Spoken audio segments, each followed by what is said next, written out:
Et vaig dir que no t'apropessis, que sóc jo el que s'arrossega.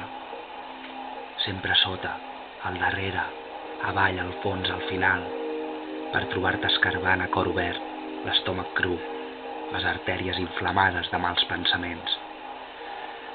Sóc el reflex de les teves pors, el mirall de la mancança, la veu de la pèrdua, apoderant-se de l'essència. Et vaig dir que no em toquessis, que sóc foc, que cremo.